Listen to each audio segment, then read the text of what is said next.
determinados genes, ¿no? Como el antidepositario humano, que es el HLA, que puede producir defectos, ya sea en los cilios, en la mucosa o a nivel de los bronquios, en los pulmones, ¿no? Y dentro de los factores ambientales tenemos el exceso de higiene. ¿Qué será el exceso de higiene, un factor ambiental para el asma? ¿Por qué el exceso de higiene es un factor ambiental para el asma? La persona que limpia exageradamente. Por los componentes químicos de las sustancias que emplean para la limpieza, ¿no es cierto? Hay personas que se obsesionan con la limpieza y utilizan aerosoles en las superficies, ¿no es cierto? O jamoncillos, detergentes para la limpieza de la ropa, y eso puede condicionar a crisis asmáticas, ¿no? Después, menos hermanos y antibióticos. ¿Por qué menos hermanos? No tiene que ver la cantidad de hermanos para un paciente que desarrolla asma.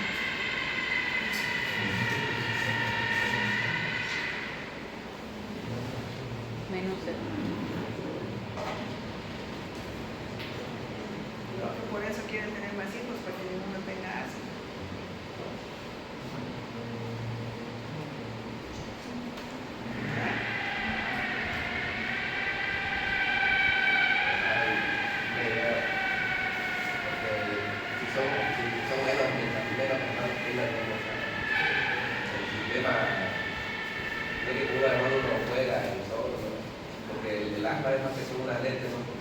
Exacto, es un tipo de hipersensibilidad, ¿no es cierto? La hipersensibilidad tipo 1 hemos visto lo que es el asma. Entonces, esto es cierto, mientras uno es solito, los papás más lo cuidan, no te aquello, no te aquello, no te aquello.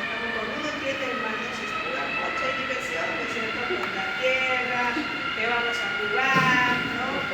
Que vamos a experimentar esto, que vamos a hacer esto, y vienen las desgracias y se caen, se ensucian, se enferman, ¿no es cierto? Pero eso les ayuda a generar una inmunidad adaptativa, ¿no es cierto? Se van adaptando a todos los agentes a los que son expuestos, no solamente bacterianos, sino físicos, químicos. Entonces se ha visto eso, se han realizado estudios, y aquellos que tienen más hermanos son menos propensos a sufrir asma que aquellos que son hijos únicos, recontra cuidados por sus papás, ¿no es cierto?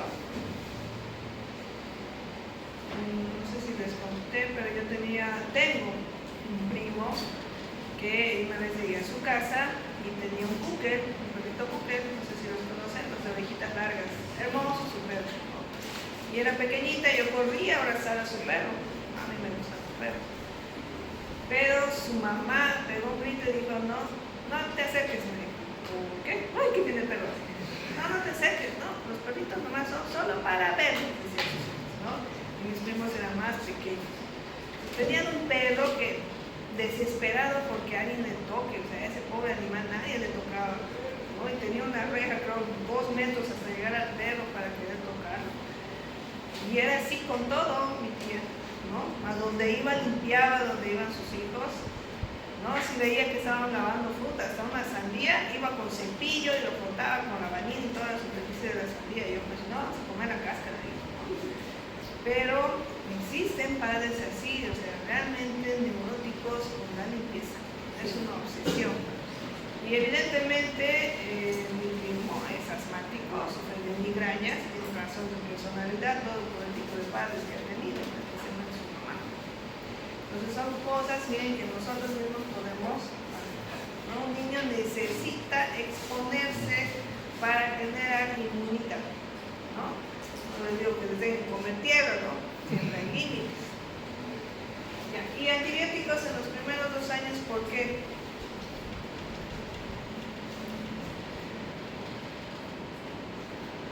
Por la misma razón. Hay que dejarle a que su organismo responda a ciertos agentes. En los niños generalmente son de tipo viral, no requieren antibióticos, ¿no? Entonces hay que dar un chance a que su organismo venza la infección. ¿Qué es lo que los padres ahora quieren? Ay, mi hijo está con fiebre del antibiótico. Pero señora, es un proceso viral. No, dale. Póngale penicilina, mejor si le inyectan, ¿no? Sí, a veces se modera, ¿no? Pero son así los papás. Y uno a veces tiene que pelearse y tratar de hacer entender de que no necesitan, ¿no? Entonces el uso innecesario de antibióticos puede condicionar aquello. Ahora, si necesitan antibióticos, bueno, ni modo, ¿no? Pero sepan que están alterando su inmunidad adquirida. Entonces estos pacientes tienen atopía, que la atopía es una predisposición a tener alergias, a respuestas de hipersensibilidad, ¿no? Son aquellas personas que continuamente tienen rash, ¿no? O tienen una piel un poco tal vez áspera y seca, ¿no? Que es la piel atópica o alérgica, ¿no? Constantemente con rinitis, cuando se despiertan, pífora, el lagrimeo, ¿no? Entonces tienen esa cierta predisposición alérgica de las vías respiratorias. Recuerdan lo que habíamos avanzado en hipersensibilidad sobre la primera y la segunda exposición.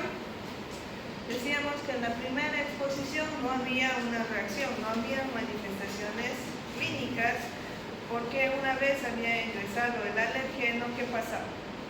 Las células T helper que estaban ahí agarraban el alergeno y hacían las presentadoras de antígeno, agarraban el alergeno y se lo presentaban a las células T helper, ¿cierto? Las células T helper, ¿qué hacían? Iban sobre las células B, ¿no? Y les decía, mira lo que me encontré, qué bonito, ¿no? Y las células se activaban, se convertían se activaban, empezaban a producir inmunoglobulina E, ¿no es cierto? ¿Y qué hacían con esta inmunoglobulina E? Iban donde los mastocitos y les empezaban a colocar en su superficie, ¿no? Para que la próxima vez que llegue el alergeno, ese mastocito se active y libere sus mediadores. Entonces eso era en el primer contacto, en la primera exposición. En la segunda exposición, ¿qué iba a pasar? Iban a haber dos tipos de respuesta, una inmediata de las 0 a las 2 horas y una tardía de las 3 a las 4 horas que podría prolongarse hasta 24 horas. La respuesta temprana estaba mediada por quién? Volvía a llegar el alergeno, pero esta vez ya se contaba con un mastocito cubierto por inmunoglobulina E. Entonces hacían la reacción, ¿no? Entre el alergeno y la inmunoglobulina, y el mastocito se activaba, ¿no? ¿Y qué empezaba a liberar? Histamina. Y la histamina es un potente vasodilatador. Entonces, ¿qué iba a producir? Aumento de la permeabilidad y fuga de líquido al tercer espacio, ¿no es cierto? Y también iba a haber liberación de leucotrienos, exactamente el B4, ¿no? Y los leucotrienos tenían un poder de broncoconstricción. Entonces ya teníamos broncoconstricción, teníamos vasodilatación, edema, y también promovían la hipersecreción de moco. Y ahí los tres mecanismos que hacen la fisiopatología del asma: hipersecreción de moco, edema y broncoconstricción. Y hay esos tres, ¿no? Entonces todo pasaba esto en la respuesta temprana, ¿no es cierto? Se daba esto y había la obstrucción de la vía aérea.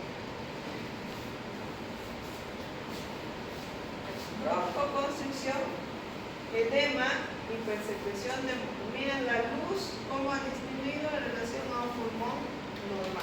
Ahí la obstrucción al flujo aéreo. Entonces la respuesta tardía que venía entre las 3 y 4 horas ya no era mediada por los mastocitos, sino por los eosinófilos, ¿no? Y estos eosinófilos que producían la rinitis, ¿no es cierto?, la pífora o el lagrimeo y la broncoconstricción de las vías aéreas, ¿no? Pero les digo, como les había mencionado ya, que esto puede durar hasta 24 horas. Y esto es importante, este conocimiento fisiopatológico, porque si su paciente les llega con una crisis asmática, ya ha activado la respuesta temprana. Ustedes hacen tratamiento, revierte la crisis en la primera hora y lo mandan a su casa.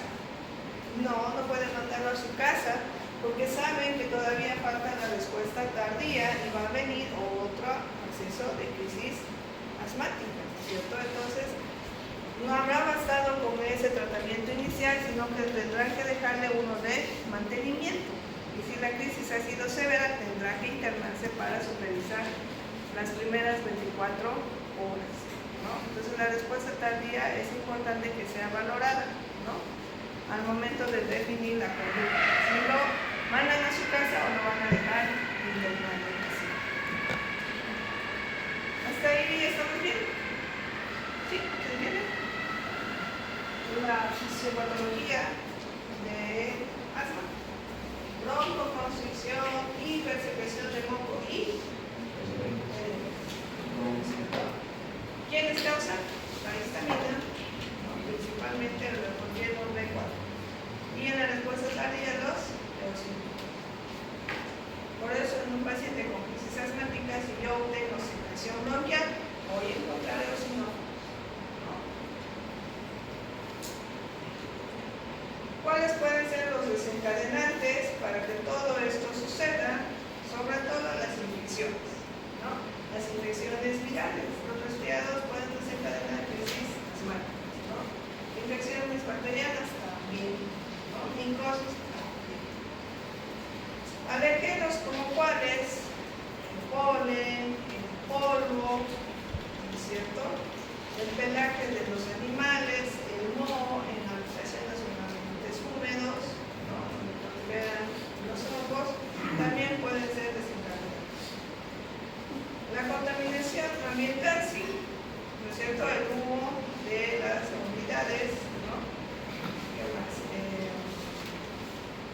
El vivir en zonas donde hay polvo, como habíamos hablado cerca de las fábricas, el humo de cigarrillos, ¿no?, incluso en los mismos aerosoles que se utilizan para ambiental, ¿no es cierto?, cuando hay manobras que colocan los ambientadores, esos también en algunos pacientes pueden desencadenar sus crisis asmáticas. Emociones fuertes también pueden desencadenar crisis asmáticas, ¿no? Se enteró el estudiante que se aplazó, ya le da su crisis asmática. Fin de semestre. Dentro del tratamiento en una crisis asmática, dependiendo del contexto siempre del paciente, están los ansiolíticos.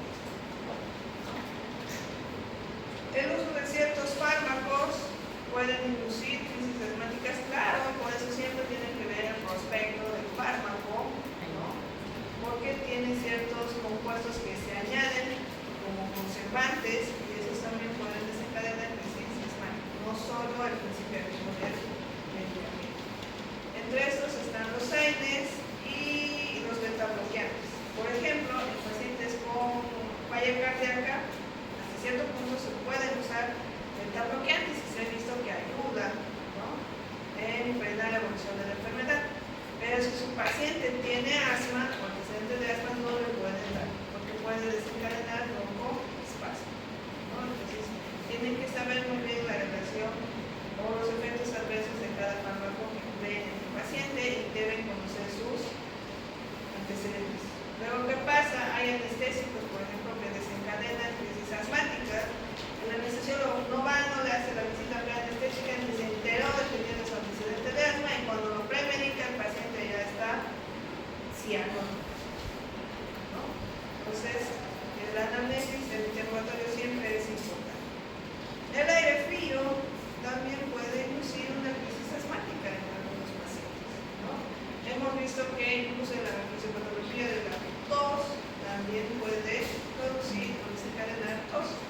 Y el ejercicio, aunque no lo crean, también puede desencadenar crisis asmáticas, ¿no? Entonces vean que un paciente asmático tiene que cuidarse bastante y reconocer a qué desencadena las crisis. Por ejemplo, cuando Huelca Sur llueve en fila todos los pacientes asmáticos al hospital, ¿no?, por el simple cambio de clima, o cuando hay las quemas, ¿no es cierto?, que existen los chaqueos, o San Juan, ¿no?, creo que es el próximo. ¿Cuándo es San Juan? En junio. ¿Julio? Sí. Siempre también. Ya. También van a desencadenar crisis asmáticas, ¿no?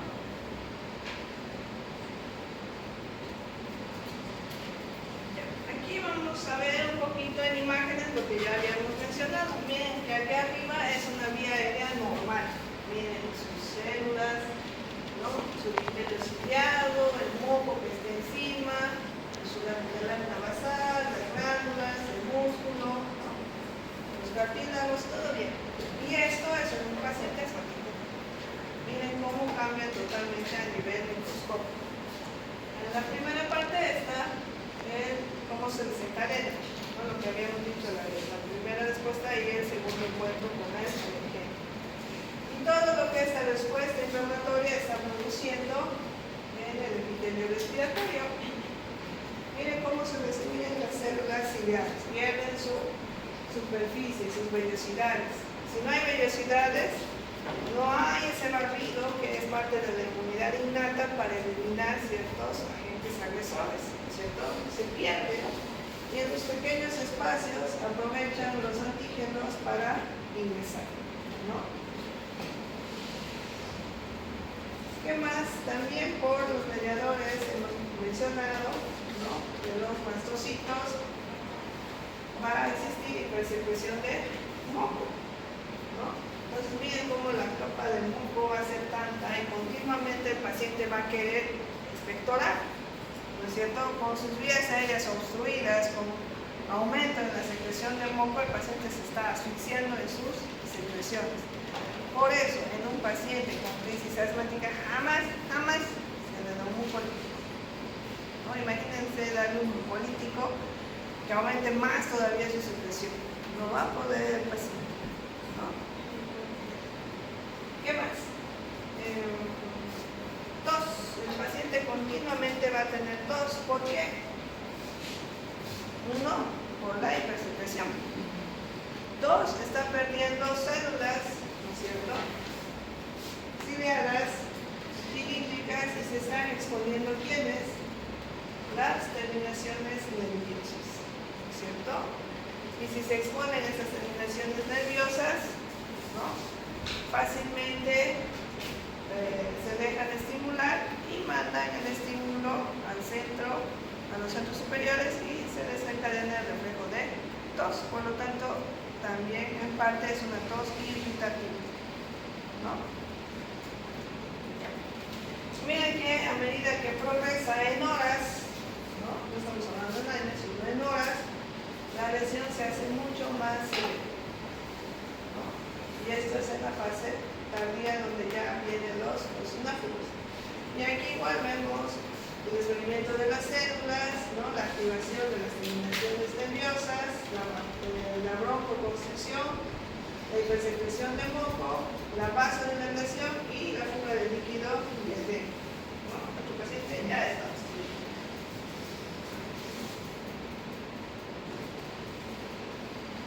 ¿Cuáles son las manifestaciones clínicas de un paciente con asma? Taquicardia. ¿Por qué está taquicárdico el paciente?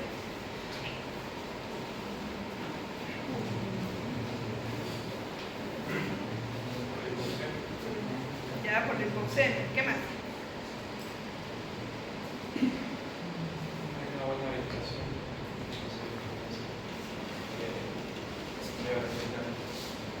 Para que Ya está por ahí, tibio. Tienen que ser cada vez siempre más precisos. Taquicardia porque hay hipoxemia, hay déficit de oxígeno, ¿no es cierto? Eso se sensa, va al centro, cardioacelerador. ¿Y qué va a decir? No está llegando suficiente oxígeno, aumentemos la frecuencia cardíaca, que más veces iré la sangre en un minuto para que el poco oxígeno que entre se pueda llevar más veces a todos los tejidos. Dos, hay mayor trabajo respiratorio. ¿Por qué? Porque el paciente necesita sacar ese aire que se está quedando adentro y hace mayor trabajo, y el mayor trabajo demanda mayor energía, ¿no es cierto? Entonces también por esa razón hay taquicardia. Taquipnea, porque lo mismo hace el centro respiratorio, sensa la baja cantidad de oxígeno y dice no. Si hay poco oxígeno, respiremos más veces para que el poco oxígeno que entra lo repartamos más veces. Y por eso hay taquipnea, ¿no es cierto? Ahora bien, La disnea ya hemos dicho por qué van a aparecer esos disnea episódica. Porque hay lococonstricción, entra 500 ml, pero no salen los 500 y hay atrapamiento aéreo y eso también condiciona la disnea, ¿no? ¿Qué es lo que más refiere, o qué es lo que refiere un paciente con crisis asmática? Que le duele el pecho, ¿no es cierto? ¿Qué es lo que dicen las mamás cuando traen a sus niños? Está apretado del pecho, dicen, ¿no es cierto? ¿Por qué? Porque tienen esa sensación de opresión en el pecho y eso está dado por el excesivo trabajo muscular en la caja torácica para tratar de sacar el aire que está atrapado, ¿no? Y esa excesiva constricción es lo que le da esa sensación de dolor opresivo, ¿no? ¿Qué más? Las sibilancias expiratorias por la misma obstrucción al flujo, ¿no es cierto? Agarren un sorbete, ¿no? Y soplen y luego presionen el sorbete y vuelvan a soplar. Silban, ¿no es cierto? Lo mismo sucede en la auscultar. Se obstruyen los bronquios, los bronquiolos y se van a escuchar sibilancias expiratorias, ¿no? ¿Qué más? Si es una crisis asmática severa, vamos a encontrar no solo taquipnea, ni disnea, sino también disnea, porque va a haber aleteo nasal, uso de musculatura accesoria en el cuello, ¿no es cierto? Los escalenos, los sistemas glenomastoideos, vamos a ver tiraje intercostal, tiraje subcostal e incluso respiración abdomino-torácica. Todos signos de insuficiencia respiratoria, ¿no es cierto? Durante la crisis asmática. Vamos a ver que el tiempo expiratorio en el paciente va a aumentar. Ya no van a ser 2 unidades de tiempo, van a necesitar 3 o 4 para que en mayor tiempo saquen la mayor cantidad de aire, ¿no? Pero sabemos que no lo va a hacer y que va a haber atrapamiento aéreo, ¿no? Y ya en la parte asociada a la respuesta de los eosinófilos ya habíamos mencionado, se va a ver rinitis, sinusitis, dermatitis atópica o incluso a nivel ocular con las conjuntivitis que se pueden asociar a estos pacientes, ¿no? ¿Un paciente puede morir de asma? Sí, es el asma casi fatal, ¿no? Ese tipo de asma hay que reconocer de inmediato porque hay que mandarlo a terapia intensiva, ¿no?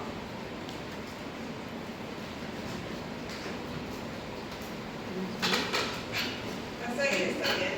¿Se entiende todo de asma? Sí.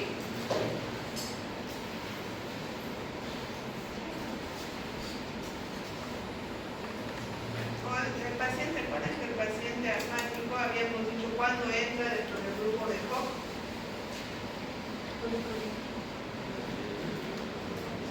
Cuando el asma entra dentro del grupo de patologías de COP. No responden, no responden al tratamiento y es un asma severa. Entonces también puede tener complicaciones como la hipertensión pulmonar y el córnex.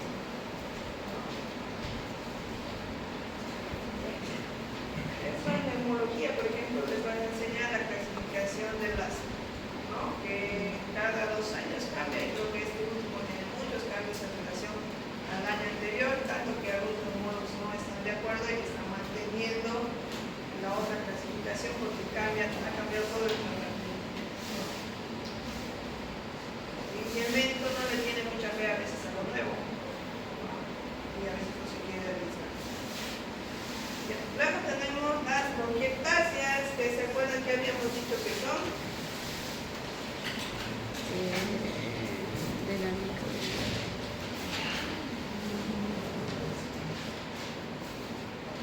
Miren cómo son los bronquios normales, ¿no?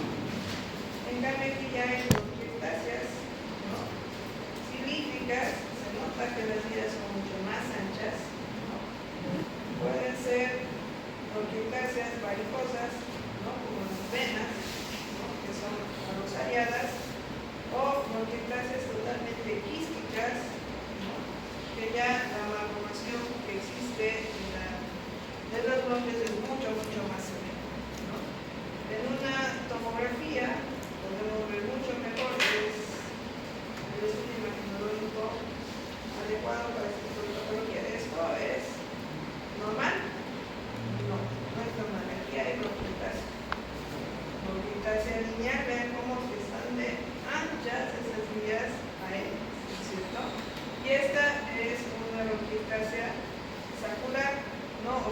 también qué grandes son. Y es ahí donde la secreción del moco se acumula y predispone a las infecciones.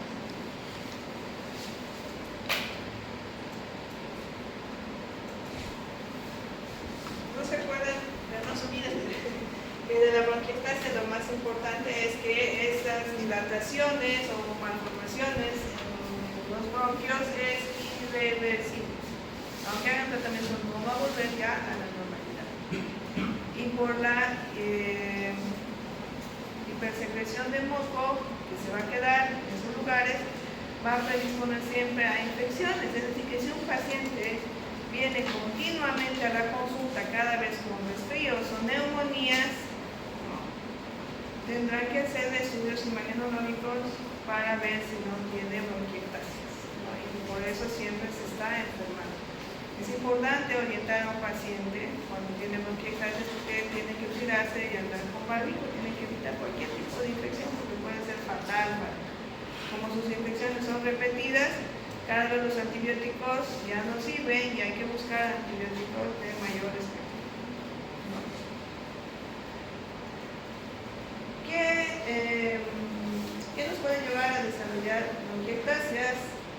Inmunodeficiencias adquiridas, ¿no? Como por VIH o en pacientes con linfoma o en pacientes trasplantados por el uso de inmunosupresores, enfermedades autoinmunes como el lupus, ¿no? Enfermedad intestinal inflamatoria, artritis reumatoide. Miren cómo enfermedades sistémicas pueden llegar a condicionar la formación de bronquiectasis. Enfermedades congénitas como la fibrosis quística, la enfermedad de Marfan, la deficiencia de alfa-1 antitripsina, que es encargada, les mencionaba en otra clase, de la remodelación de parénquima pulmonar, y si esta está ausente no se va a remodelar de manera adecuada, ¿no? Obstrucciones endobronquiales con neoplasias, ¿no? O compresiones celulares con ganglios infartados también pueden producir. Ya sabemos que de una obstrucción por adelante va a aumentar las presiones y también se va a empezar a dilatar, ¿cierto? Y entre otro tipo de causas tendremos causas alérgicas, exposiciones ambientales como el cigarrillo, micosis, dentro de ellas aspergillus, ¿no? Que puede dar lugar a que el paciente cure de las aspergillosis pero quede con bronquiectasis, ¿no? ¿Qué más? ¿Qué manifestaciones va a tener nuestro paciente aparte de las infecciones recurrentes? Tos crónica. ¿Por qué la tos crónica? La misma razón que la hipersecreción, ¿no es cierto?, que acumula y que quiere eliminar, y la exposición de las terminaciones nerviosas. Una tos productiva y a veces también irritativa. ¿Tendrá fiebre? Sí, si llega ya a desarrollar una infección va a empezar con fiebre, ¿no? Podemos encontrar rinosinusitis también si la respuesta debido a la respuesta inflamatoria. ¿Qué vamos a encontrar? Sibilancias.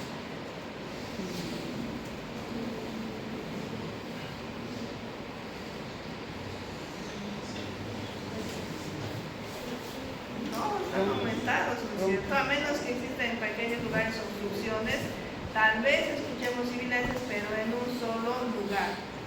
En el asma todo tiene que haber sibilancias. No es que en el tercio inferior hay sibilancias, es asma. ¿Cuál asma? Eso es cualquier cosa menos asma, porque tiene que ser en la totalidad de ambos pulmones. Más bien piensen si no es una obstrucción o un tapón mucoso accesible, ¿no?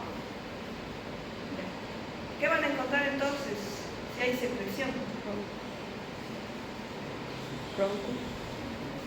Rales, repitantes. Eso es lo que van a encontrar. ¿No es cierto? Ese burbujeo que existe por la presencia de secreción mucosa y aire. Puede haber hemoptisis. Sí, puede haber hemoptisis. Imagínense que se están dilatando esas vías bronquiales, también puede haber compromiso de pequeños vasos, ¿no? Dolor torácico,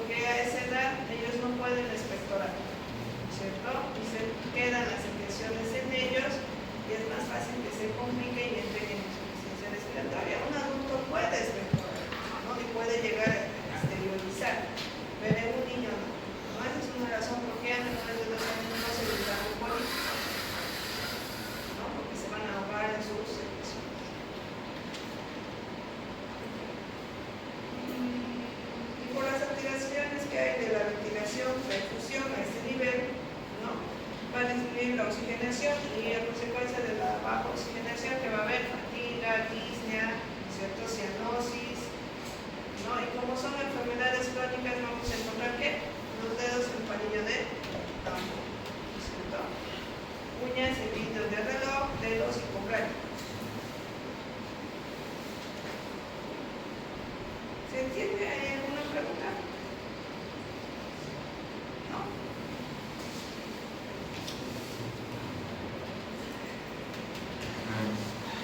Nada de nada.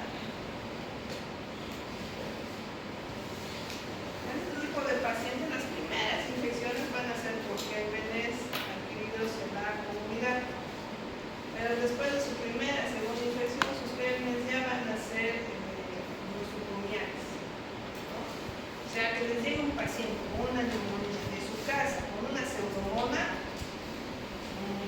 no.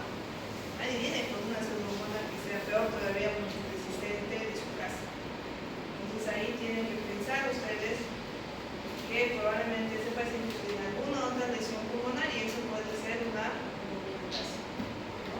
Porque las pseudomonas son, sobre todo las multiresistentes, son propias del hospital. Si vendría una pseudomonas de su casa, sería pues hasta sensible a la cafeaspirina, ¿no? Por decirlo así. Pero si hay resistencia, sospechen que hay algo más en ese una sola.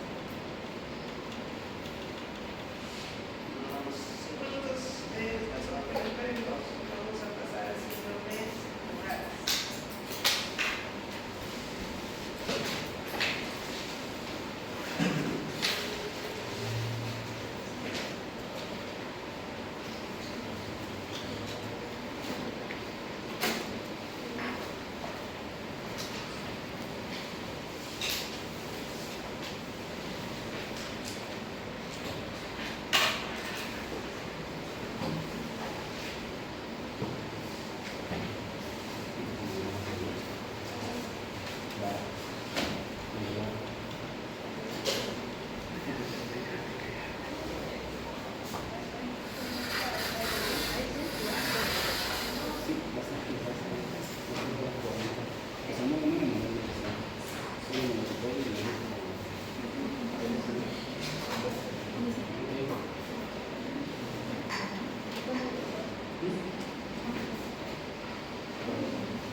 Dentro de los síndromes pleurales, entonces vamos a ver patología de la pleura. Dentro de eso, que vamos a tener el neumotórax. Hoy vamos a revisar el ramo pleural. Tenemos el neumotórax, que es la presencia de aire dentro de las pleuras, ¿no? Y luego el derrame pleural, ¿no? Cuando ustedes vean una imagen radiológica, es derrame pleural, ¿no? Cuando le van a poner el nombre definitivo, cuando hagan una función diagnóstica, porque ese derrame, si tiene sangre, ¿cómo se va a llamar? Neumotórax, ¿no es cierto? Claro que allí les va a ayudar mucho el antecedente. Si es un accidente de tránsito y ven líquido, no va a ser un derrame, va a ser un neumotórax. Si en vez de eso hay ustedes funcionan y sale una sustancia lechosa, blanquecina, que nos habla de que hay un trauma en el conducto torácico, ¿no? ¿Cómo se va a llamar?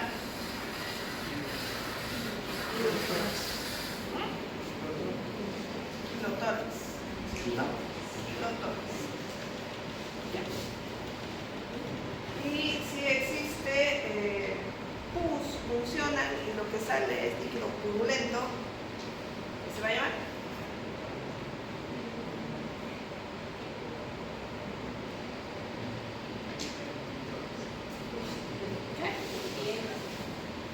Biotórax o empiema pleural. ¿Ya? Y si el líquido es citrino y claro, es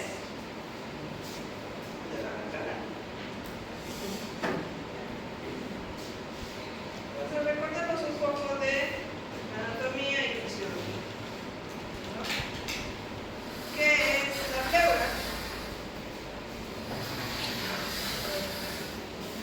Una cerosa, ¿no es cierto? Una membrana de dos capas, una recubre al pulmón, que es la pleura visceral, y otra cubre la caja torácica, que es la pleura parietal, ¿no? Y entre esas dos hay un espacio que es virtual, ¿no? Y en el cual existe el líquido, y es el líquido que permite que ambas se desplacen una sobre la otra durante la inspiración y la expiración, ¿no? Entonces, eso es la pleura, ¿cierto? Aquí está ese espacio virtual, sabemos que está íntegro, no se visualiza. ¿Cuándo se puede visualizar? Cuando se está aire líquido en su interior. Algo que es importante recordar las características de la irrigación y de inervación de las diferentes capas de la pleura, porque eso nos va a ayudar a entender un poco los mecanismos patológicos de los derrames pleurales. En el caso de la pleura visceral, ¿no? Que es la que está descubriendo los pulmones, la irrigación viene de los vasos bronquiales, ¿no? De ahí proviene la irrigación.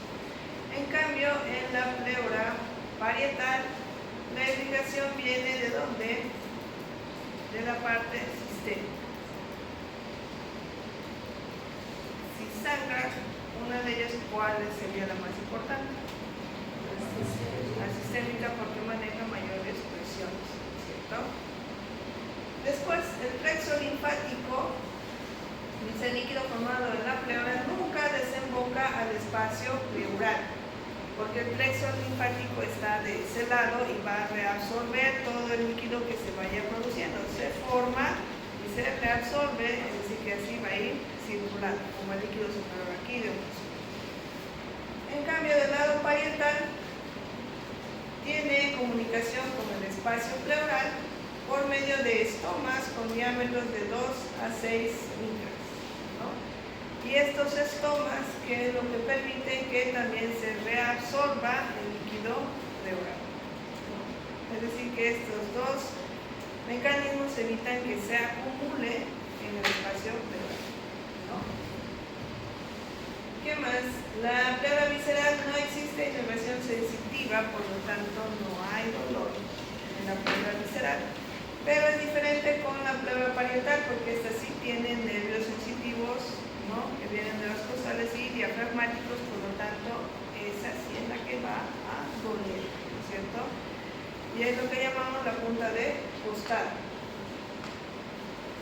Y como tiene parte de la inervación del nervio frénico, miren que se conecta con otras regiones por las cuales puede haber dolor.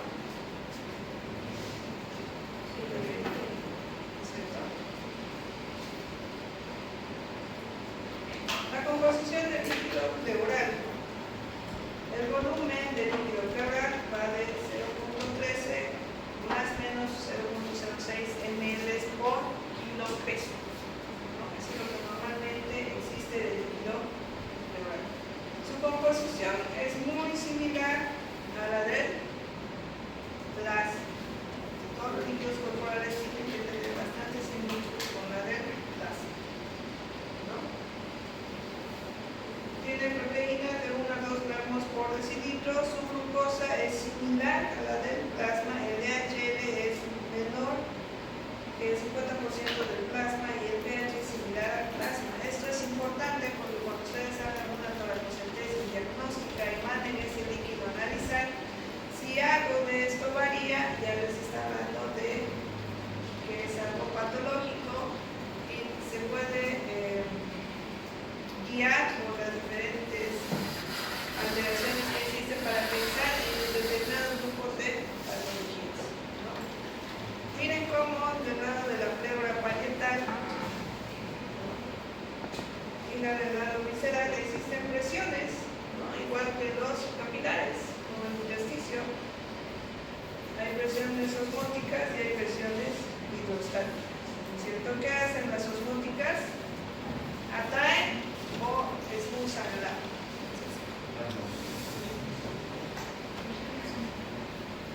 Expulsar, la hidrostática es la que expulsa. La osmótica es la que atrae, las proteínas atraen el agua. ¿Cierto? Entonces, dependiendo del lado pleural visceral o del parietal donde hay, va a permitir el desplazamiento del líquido. Y lo mismo la presión hidrostática. Entonces, la diferencia entre la hidrostática y la osmótica va a fijar y va a permitir que exista un gradiente de presión. Por lo tanto, se produce el líquido pleural y se reabsorbe, ya sea del lado visceral o del parietal, ¿no? A través de los vehículos que se llaman estómago.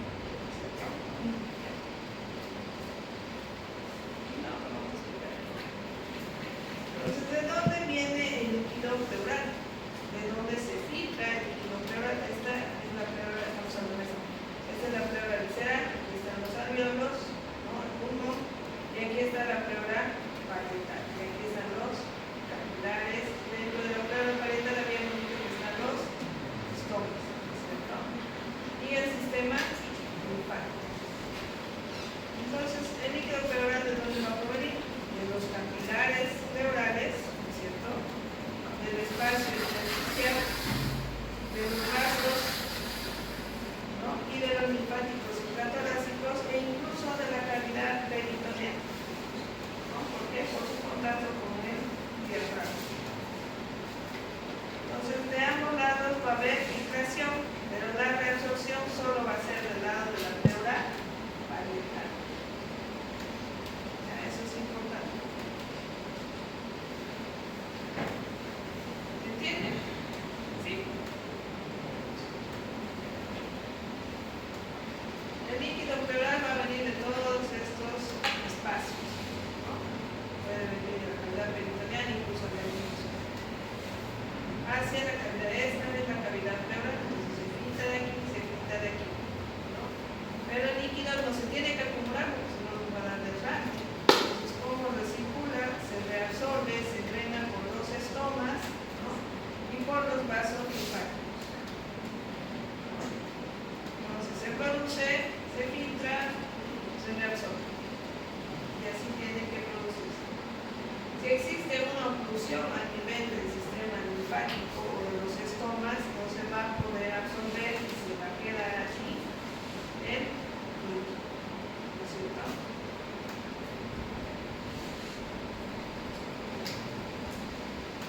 Eso hemos dicho que se va a eliminar por los linfáticos pleurales, ¿no es cierto?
existiría una gran cantidad de proteínas en el espacio pleural, esto condicionaría que se acumule mayor cantidad de líquido.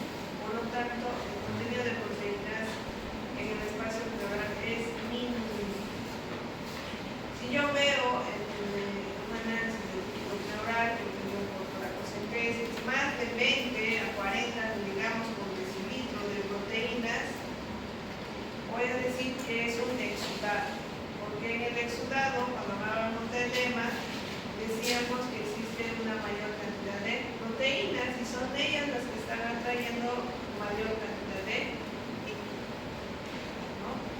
Pero si en la toracocentesis, en la muestra que yo he obtenido, me sale que no hay proteínas o están por debajo de 20, ¿qué líquido es?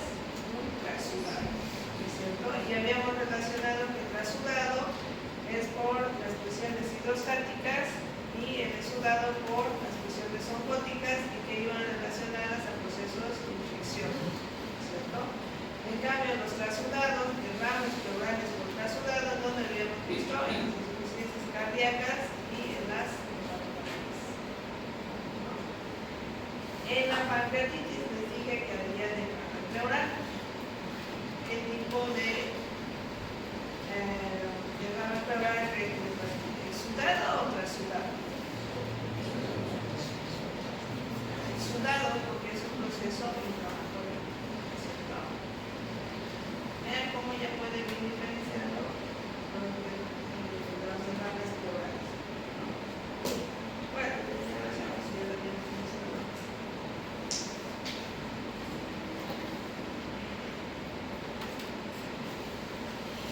Bueno, aquí menciona que la eliminación del líquido del espacio pleural también se puede dar por la absorción activa del líquido acoplado a solutos, que se denomina la transitosis, ¿no? En donde hay un transporte intracelular a través de las acoporinas. ¿Qué son las acoporinas? Que hemos visto en otros temas. Son pequeños canales que tienen las células solo para el paso de agua. Entonces, aparte del gradiente de presión que habíamos visto, también hay un transporte que se llama transitosis, donde se utilizan las acoporinas para que por esa vía también se elimine el líquido pleural, ¿no? ¿Cuánto se recambia? Como decimos, se filtra líquido, pero también se reabsorbe, ¿no es cierto? Al día son 300 ml. Entonces, normalmente se recambia el líquido pleural a qué velocidad? A 0,5 ml kilo peso hora, ¿no? Continuamente se está moviendo a esa velocidad. Lo que asegura que en una hora, dice, esos 300 ml ya han circulado, ¿no? Suficiente siendo una hora para mover los 300 ml que se han producido en un día y que se va a seguir moviendo en las 24 horas. Ahora vayamos a la derrame pleural. Ha fallado, ha habido una alteración dentro del mecanismo de reabsorción o un aumento de la filtración y eso es lo que va a producir el derrame pleural, ¿no? Ya habíamos dicho, es una acumulación de líquido, puede ser trasudado o exudado, puede ser purulento, kilo o contenido en mar. Ya de ahí hemotoras, kilotoras, derrame pleural, enfisema pleural o pilotoras, ¿no? Vean cómo aquí ya se puede ver que el espacio pleural ha sido reemplazado por líquido, ¿no? En los rayos X, y eso supongo verán en la tecnología y si no es neuro, para que se vea que ya hay un derrame, un borramiento del ángulo costo frénico, cuántos ml de líquido tiene que haber.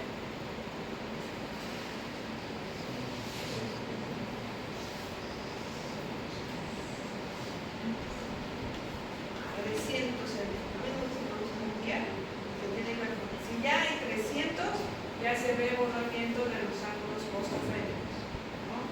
Si ya se borraron, ya saben que por lo menos ahí hay 300 ml, ¿no? Y si ya supera, igual que esta imagen, ¿no? Ya hablamos hasta 500 ml, ¿no? Sí, sí. ¿Cuánto puede entrar en un pulmón de líquido que puedan sacar? Ahí depende causa, si es una filtración que continuamente se está dando como insuficiencia cardíaca, hay una filtración constante con aumento de la presión hidrostática, ¿no? Ustedes le ponen un drenaje y todo el tiempo va a estar vacío. Hasta que no solucionen la insuficiencia cardíaca y normalice la presión hidrostática. En cambio, si es un biotórax con una neumonía, ¿no es cierto? Ustedes drenan y tratan la neumonía y se va, ¿no es cierto? Pueden llegar a estar de 3.500 hasta 6 litros, ¿no? De espacio. Totalmente claro, colapsado el pulmón, ¿no? Porque alguien tiene que darle espacio a la pierna. Y aquí vemos cómo hacer el diagnóstico. ¿Cómo se hace el diagnóstico de un derrame pleural?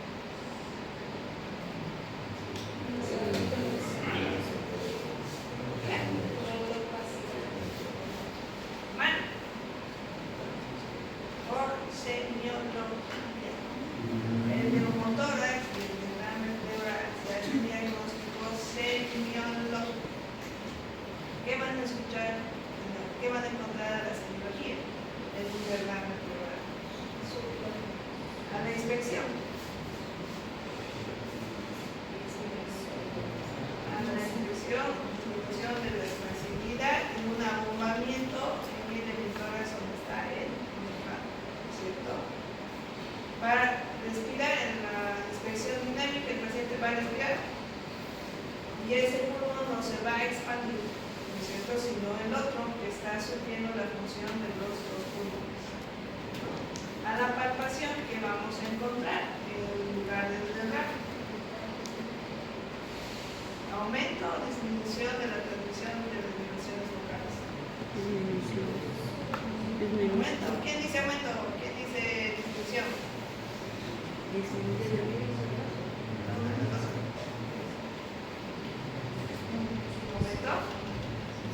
¿Aumento? Los sólidos transmiten mejor el sonido, la cual demora más, o sea que va a estar disminuido. ¿Qué vamos a encontrar a la auscultación?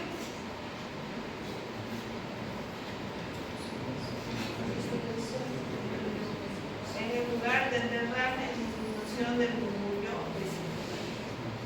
Ahora, en el parénquima pulmonar que todavía hay ese lado, depende de la patología que le esté llevando al derrame.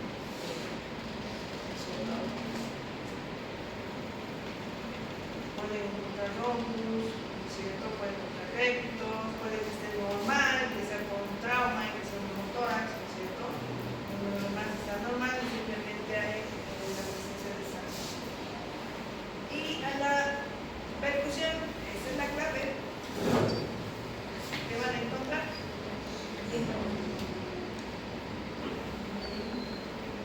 Submatidez, ¿no es cierto? O matidez, si es un hemotórax o un edema pleural, porque tiene mayor densidad, ¿no es cierto? Ahora, vean este nivel que se forma aquí, de concavidad superior, ¿no es cierto? Esta es la curva de Lamassoure. Y la curva de Lamassoure ustedes lo pueden graficar a través de la percusión. Percuten y van a ver cómo se va dibujando la curva de Lamassoure. Entonces eso vamos a tener en un derrame pleural. Ya está, ¿ven? Semiológicamente ya hicieron el diagnóstico. Donde está la submatidez antes, donde estaba más submate, y después echábamos la agua. Ahora ya no. Ahora utilizamos ultrasonido y así evitamos o utilizamos errores. Pero esta sería una imagen característica de un derrame pleural, ¿no? Vean cómo el mediastino no lo desplaza, se mantiene en el mismo lugar, ¿no? ¿Qué más? Si encontramos aquí otras lesiones en el pulmón, eso ya nos va a hacer pensar en diagnósticos diferenciales, ¿no es cierto? Si yo veo aquí infiltrado, puede ser una neumonía, y que por eso sea un derrame paraneumónico. Ahora bien, si yo logro ver un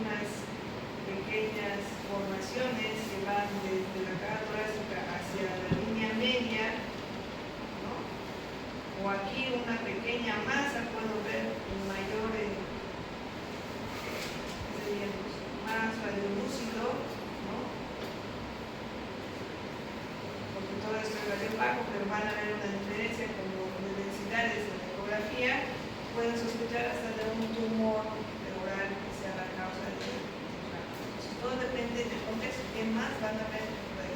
Pero esto es un simple recuerdo. Y otra forma ahora de hacer diagnósticos sin tener que someterlo a los rayos X al paciente es una ecografía.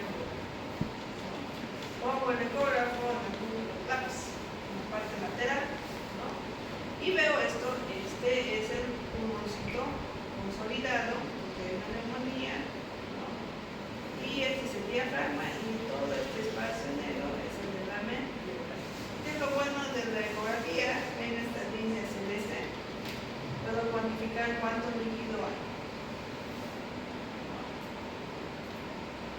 Y lo mismo este es en otra posición. El transductor igual. Pulmón, líquido, líquido, líquido.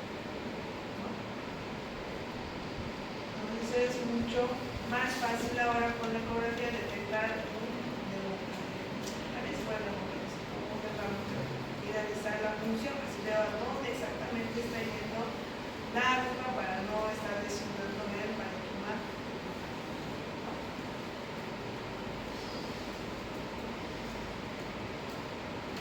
Esto ya habíamos dicho, ¿no? ¿Dónde está el trastorno? En la filtración, aumento de la presión hidrostática, insuficiencia cardíaca, ¿no es cierto? Insuficiencia hepática o insuficiencia renal. Si el trastorno es por aumento de la presión oncótica, por la presencia de proteínas, ¿no es cierto?, a nivel del espacio pleural, entonces tengo que pensar que sea un exudado y que la etiología sea inflamatoria.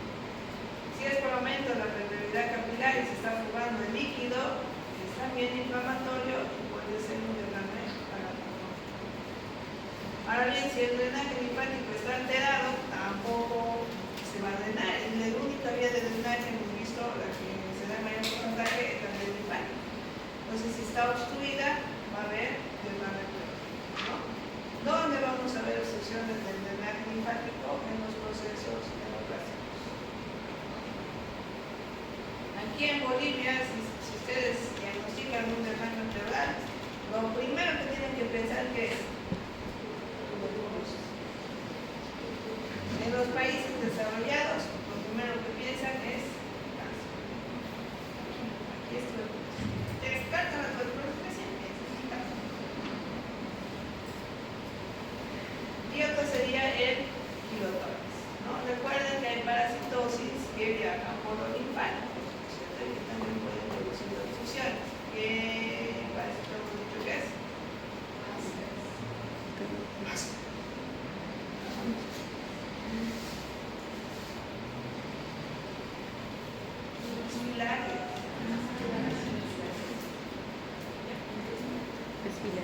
Reproduce el movimiento transdiafragmático de fluido desde el espacio peritoneal, ¿no?, hacia el espacio pleural, lo que habíamos mencionado en las pancreatitis, ¿no es cierto? O en diálisis peritoneales. ¿Saben lo que es una diálisis peritoneal? Antes de la hemodiálisis, que es, se extrae sangre con un catéter, con una fístula sale la sangre, se limpia en la riñón artificial y vuelve, ¿no es cierto? Antes de que exista eso, todavía se realiza en Bolivia, es la diálisis peritoneal. Consiste en dejar un drenaje dentro de la cavidad abdominal y infundir volúmenes de líquido de alta elevada osmolaridad, ¿no? Infunden ese líquido como 2 litros, lo dejan en cavidad 15 minutos, ¿no?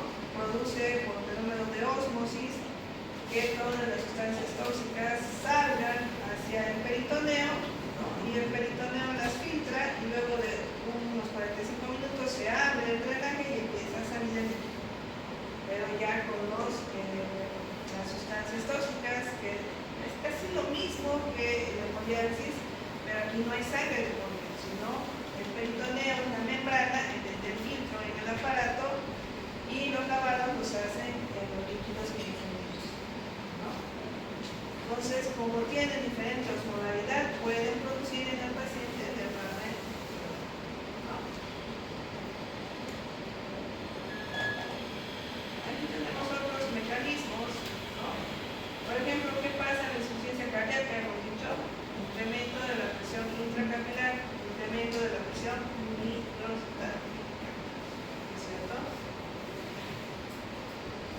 En la atelectasia puede haber derrame pleural, sí, pero poquito. ¿Por qué?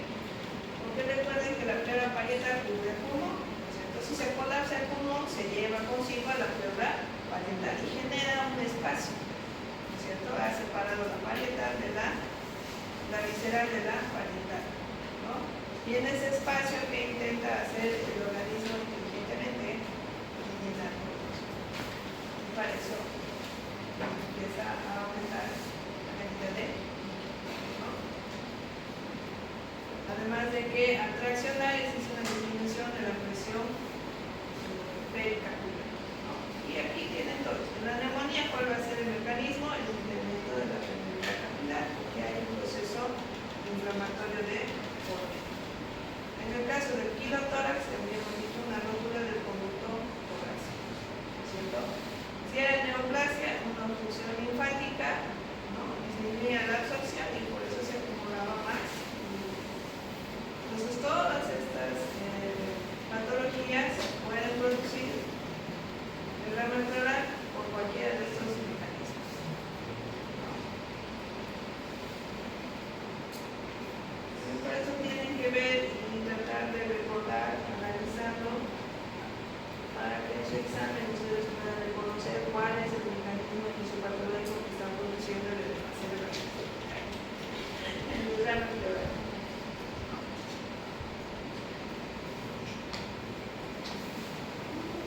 Así hemos mencionado. Miren que hasta hay fármacos que pueden causar derrame pleural.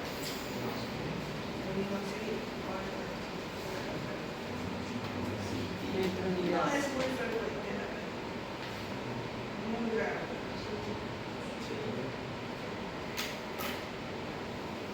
Y aquí igual lo mismo, son otras patologías, ya de tipo inmunológicas sistémicas, ¿no? Que pueden producir derrame pleural. Cardiovasculares, igual, ¿no? Miren cómo aquí podemos incluso diferenciar según las características macroscópicas del líquido pleural. Si el dolor es pútrido, un edema, ¿no es cierto? Y generalmente los esquemas o abscesos son por anaerobia. Si encontramos restos alimentarios, probablemente una rotura esofágica, ¿no? Pero tendría que haber compromiso por la parte de la pleura que está de la orden mediación. Restos biliares, si hubiera un corotórax, que es una fístula biliar, ¿no? Por una lesión a nivel abdominal, que haga una fístula, un trayecto fistuloso hasta la pleura. Lechoso, dijimos el corotórax, y como anchoas en una rotura de absceso mediano. Miren cómo todo antes era tan clínico, que relacionaban y veían. Si se parece a esto, es esto.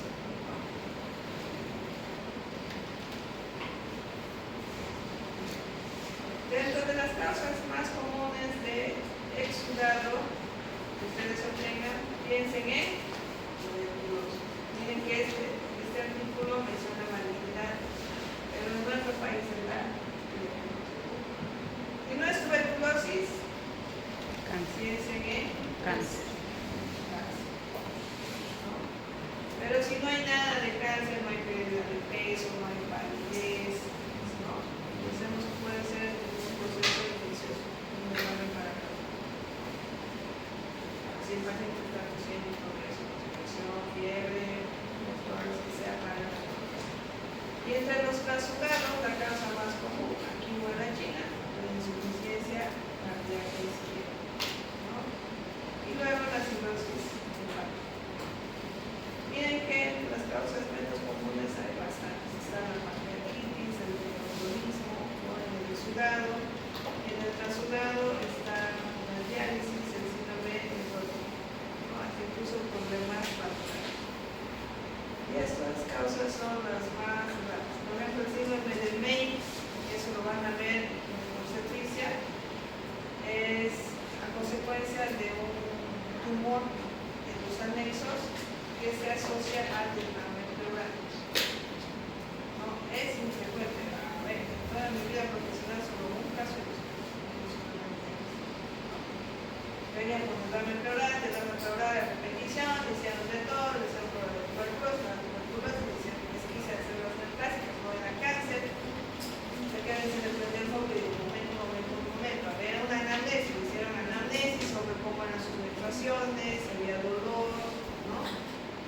Y ya de ahí relacionaron, pidieron la ecografía y tuvieron un tumor, ¿no?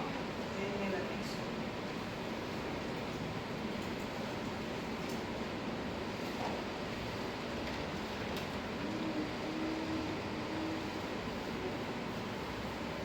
Bueno, lo mismo para que puedan visualizar, por eso lo van a poner en el-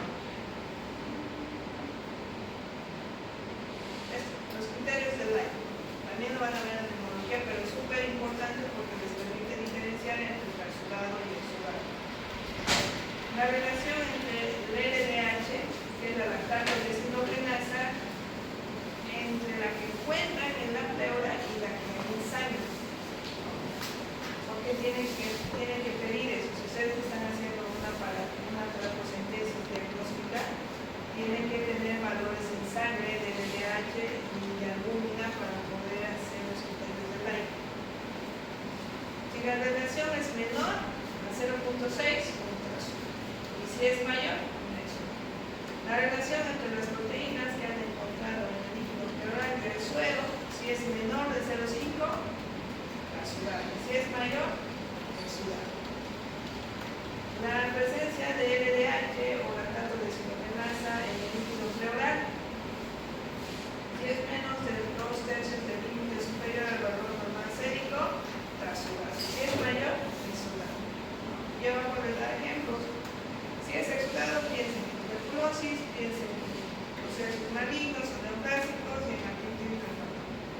Si es trasudado, piensen en un falla del ventrículo derecho, cirrosis hepática e hipoalbuminemia. En ambos casos, ¿cuál es el tratamiento de un derrame pleural? Drena. Ahora bien, a todos voy a drenar.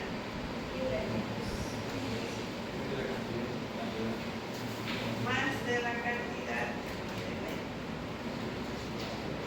Eso, si es trasudado o si es exudado. Los exudados se drenan, los trasudados se esperan y se escupen. Porque si es un trasudado por insuficiencia cardíaca, morir con insuficiencia cardíaca. Y se va a corregir y se va a reabsorber y va a desaparecer el derrame.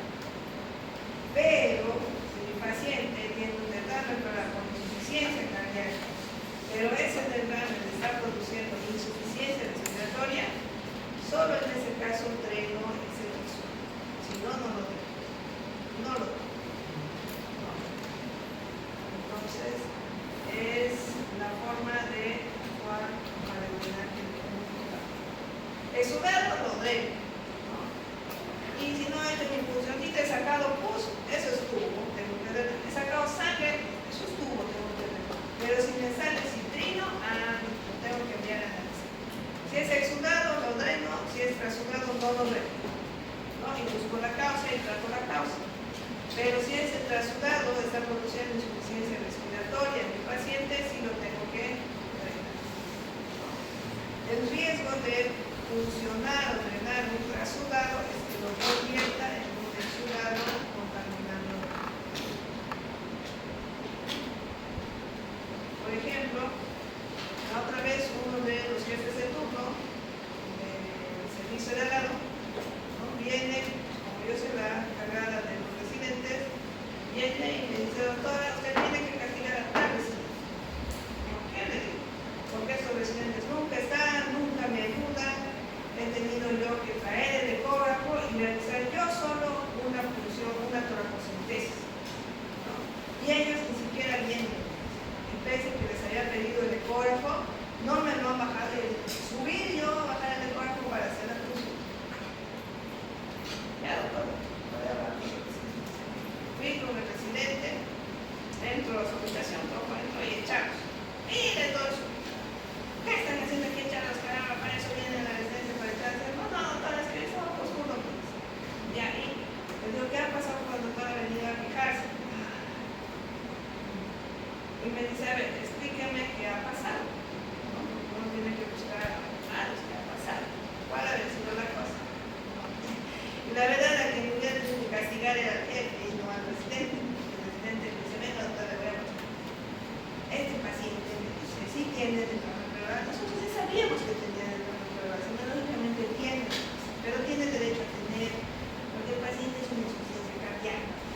¿Y cómo le puedo yo decir? Tiene razón. O sea, está justificando su conducta. Y le digo, entonces por eso, o sea, el problema es que ustedes no le han dicho de frente eso al jefe, ¿no es cierto? Le digo, es que el doctor es especial. Y entonces le han mentido diciendo que el ecógrafo estaba ocupado y le han volteado hasta que termine el turno y no le han querido dar el ecógrafo. Sí. Pues les cuento que mientras ustedes estaban aquí echados, ha ido a la otra terapia, se ha traído un ecógrafo y lo ha funcionado. No puede ser, dice, no, ay, nos van a venir mañana, dice, ¿no? Porque el médico que llegaba al día siguiente iba a tomar la conducta correcta de no tocar ese ecógrafo. No, ay, doctora, le ha dejado drenaje, sí, le ha dejado un drenaje. Nos van a castigar, nos van a castigar. Pero ¿para qué se mete? ¿Por qué no han hablado con el de arriba para que le digan que el ecógrafo no funciona? ¿No? Ay, sí. Ahora yo les entiendo porque reconozco el hecho de que le hayan refutado, así como me han dicho a mí por esto, no le hubiera importado. ¿No? Porque es de los que piensan que el médico siempre tiene razón. ¿No? Entonces, yo no les decía, porque dije, no lo han hecho lo correcto, pero lamentablemente les ha goleado porque han ido a traer el licor. Más bien debería castigarles por no haber planificado bien. Pero ya, ¿no? Pero el doctor médico les castigó. Es diferente si el residente le dice al médico, el médico le dice al médico, ¿cierto? Yo le dije, sí, castigarles no, pero vi el caso, no me encontré al residente, pero fui al caso y el paciente es una insuficiencia cardíaca, ¿no? Y no tiene signos de insuficiencia respiratoria, doctor. Según la clínica que se ha obtenido, es un trasudado, ¿no? Que equivale a menos de unos 300 ml. No tiene indicación de uso. Personalmente yo creo que es eso, pero supongo que usted habrá tomado su conducta por algo particular. Bueno, cuando venga el presidente le digo, pues tampoco ya se volvió a quejar y no dijo nada. Pero ahí ven cómo es importante el conocimiento. ¿Cierto? El que conoce no se lo van a venir a charlar, ni tampoco se lo equivocar. ¿No? Entonces simplemente es un papel. ¿Alguna pregunta? Esto lo van a aprender, dónde funciona. Lo único que les quiero decir y que se acuerden es esto. Se funciona por encima del borde superior. Por encima del borde superior de la costilla. Nunca funcione por el borde superior. Diga, por el borde inferior. ¿Por qué? Porque está el nervio, la arteria, ahí está la. Le dan al veno y va a tener una neuralgia intercostal brutal, ¿no? Parece que ese médico me ha pinchado todo el tiempo, me duele aquí, digo, no, hace frío y me duele aquí, ¿no? Se va a quedar con la neuralgia. Dos, van a lesionar la arteria intercostal y va a sanar. Y nos sacamos. Y su muestra les va a salir contaminada. Ellos les van a rechazar porque está con sangre no se puede procesar. Les van. Entonces siempre por encima del borde superior. Tocan el borde superior de la costilla con su dedito, marcan y por ahí tiene que pasar la. Nunca por el borde